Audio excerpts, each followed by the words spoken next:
Assalamualaikum warahmatullahi wabarakatuh. Madayaw umayong gabi kaninyong tanan. Magandang gabi sa inyong lahat. Una na sa lahat, ialay natin ang pasasalamat sa Diyos para sa araw na ito. Pangalawang pagpapasalamat ay sa inyong lahat na nasa ilalim ng ulan, gutom, walang ayuda, naipit sa traffic, hindi pumasok sa trabaho. Ngunit ibinigay ninyo ang panahon para sa aming lahat ngayong gabi. Maraming salamat sa inyo. Ang susunod na pagpapasalamat ay sa PDP dahil binigyan nila ako ng pagkakataon sa rally nila ngayon. Maraming salamat sa inyo. Ang sunod na pagpapasalamat ay mula kay Pangulong Rodrigo Duterte. Sa inyong pagmamahal, sa inyong patuloy na suporta at pagdarasal na siya ay maibalik dito sa ating bayan. Maraming salamat. Ang susunod na pagpapasalamat ay mula sa akin, sa patuloy ninyo na suporta sa akin at sa aking mga kasamahan sa opisina ng Pangalawang Pangulo. Maraming salamat. At ang huling pagpapasalamat ay mula sa aming pamilya.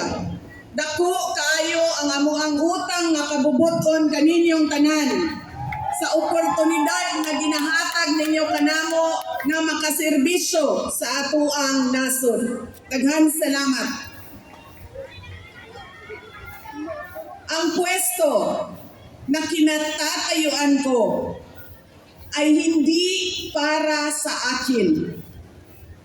Ito ay para sa Pangulong Rodrigo Duterte. Pero tinawag ako ng tadhana dahil kinidnap ang tatay nating lahat. Sa pagkakataong ito, nakatayo ako sa entablado at humaharap sa inyo, hindi bilang kandidato. Ako si Inday Sara, isang botanteng nagmamahal sa ating bayan at natatakot para sa ating kinabukasan. Mga kaigsuunan ko, iniibig ko ang Pilipinas. Iniibig ko kayong mga Pilipino.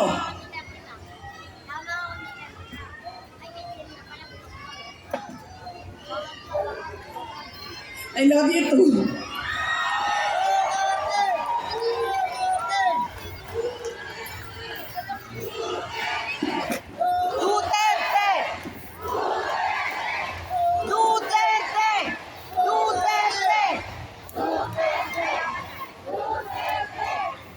Election will decide the future of our country. Ang boto ninyo ang magbibigay katiyakan kung maituloy ang pagbabago o tuloy-tuloy na lang tayo sa kapahamakan. Filipinos deserve better. Nagpapasalamat ako dahil nandito pa rin kayo at nakikinig sa akin sa kabila ng kaliwat kanan na paninira nila. In the past months, my name and my family's name have been dragged through the mud. I have repeatedly said it before. and I will say it again now. I am not the problem of this country.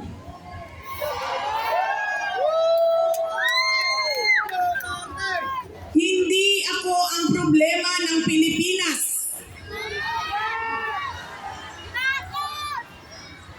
Hindi Duterte ang problema ng Pilipinas.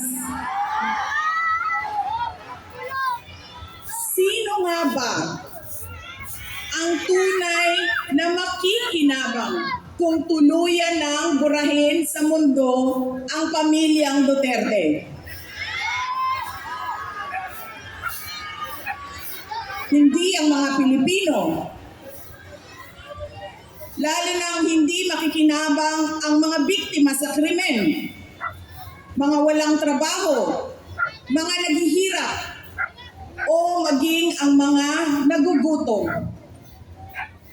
What we are witnessing is a systematic demolition job against political opponents that once dared to put the country first, even if it meant going against the